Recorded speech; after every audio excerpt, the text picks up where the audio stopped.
A steel crisis, the battle for British steel. The UK Parliament was recalled during a recent Easter recess. This is always a sign of serious trouble. This time, the fate of British steel hung in the balance. The last blast furnaces in Scunthorpe were on the verge of closure. The government, in response, hastily passed emergency legislation. The Steel Industry Special Measures Act granted unprecedented powers to intervene. This included potential nationalisation of the Scunthorpe site. The move represents a dramatic escalation in the UK's industrial policy. It has sent shockwaves through the global steel industry. The legislation was met with mixed reactions. Supporters, including trade unions, hailed it as a necessary step to protect jobs in a vital industry. Critics, however, voiced concerns about government overreach and potential damage to free market principles. The emergency intervention highlights the precarious state of the UK steel industry.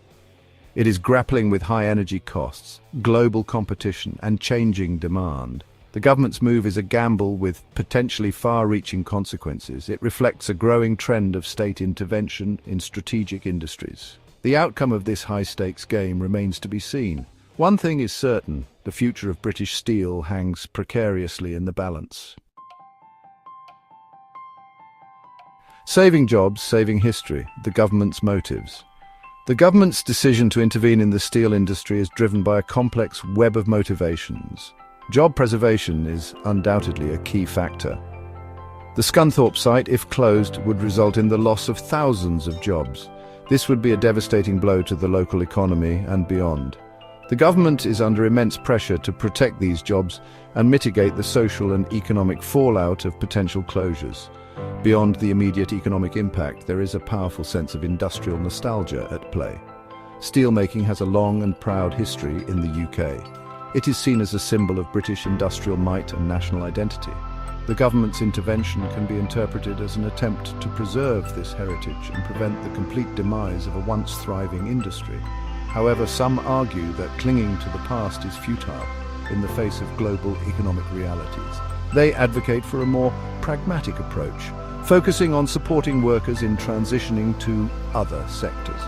The government's motives are likely a blend of economic pragmatism and emotional attachment to British industrial heritage. The challenge lies in finding a balance between protecting jobs and ensuring the long-term viability of the industry.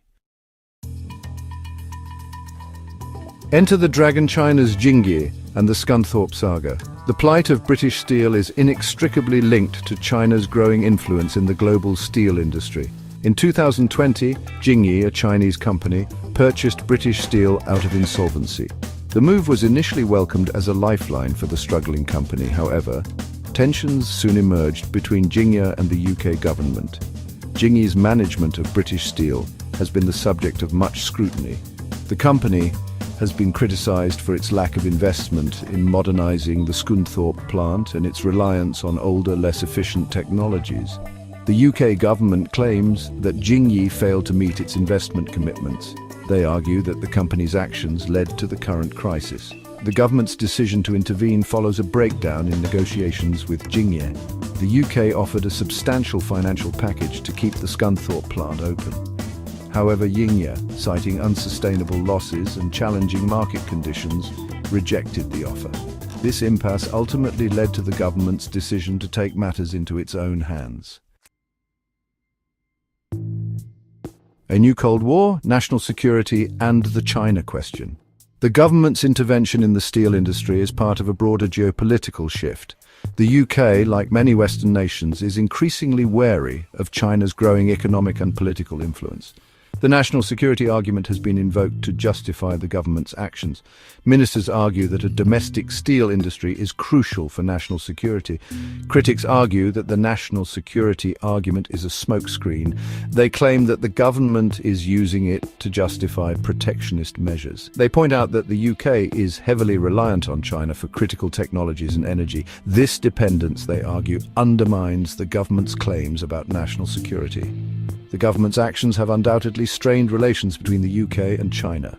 China has accused the UK of protectionism and violating free trade principles. The steel dispute is the latest in a series of flashpoints between the two countries. These include issues related to Huawei, Hong Kong, and human rights. Section 5. The Green Energy Dilemma. UK's dependence on Chinese technology. The UK's reliance on China extends beyond steel. The country is heavily dependent on China for green energy technologies. China dominates the global market for solar panels, wind turbines, and battery storage systems. This dependence on Chinese technology poses a dilemma for the UK government. On the one hand, the UK is committed to achieving net zero emissions by 2050. This requires a rapid transition to renewable energy sources. China, with its advanced manufacturing capabilities and lower production costs, is a key partner in this endeavour.